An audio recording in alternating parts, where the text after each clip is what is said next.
Hi everyone, Wonderful World Wednesday. I can't say that very well. And this is going to be a STEM, and it's going to be about, did you ever want to be a detective or play spies? We have so many books at the library. Behind me you can see all these books about spies and coding and science, investigating crime scenes and forensics.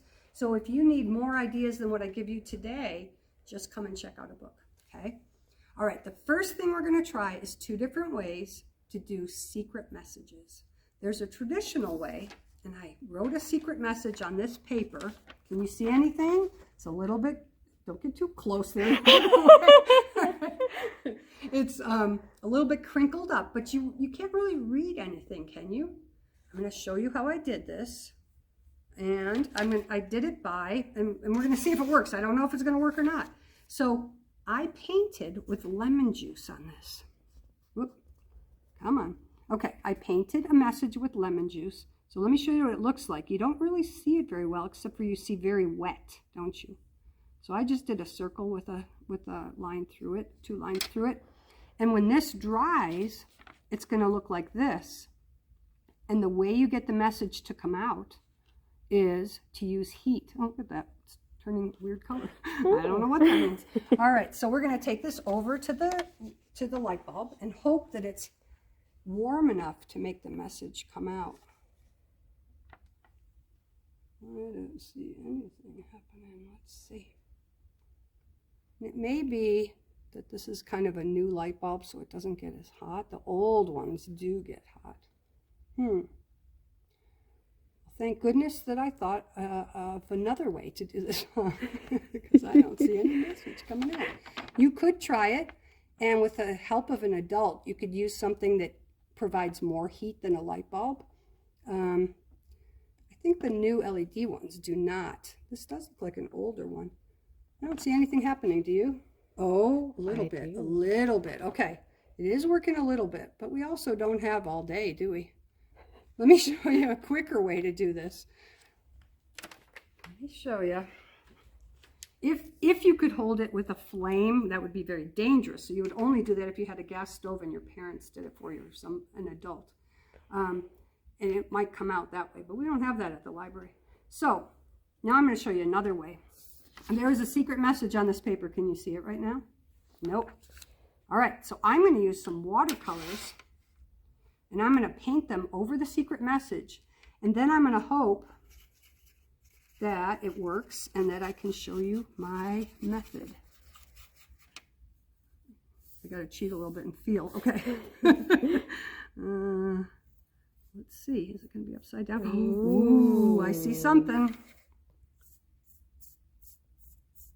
Let's see. I need more water and more color.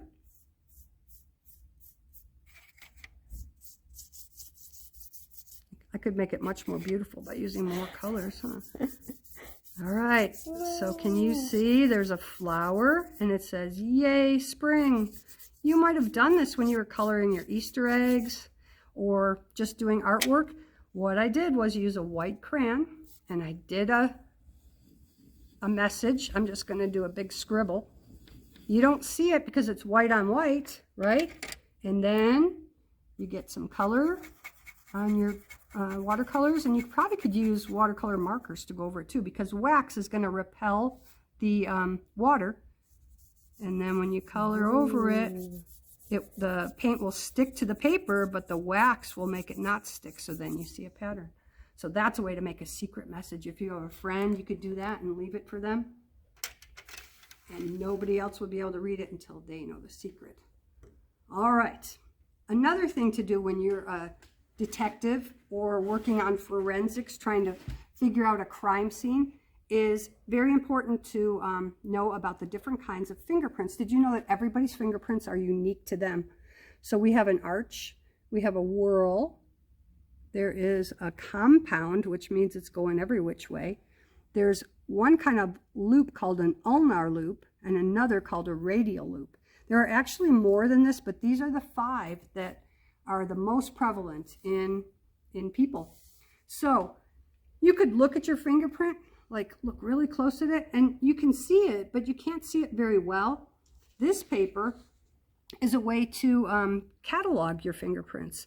So if you do this and do each one of your fingers the way I'm going to show you, you can have this to save forever.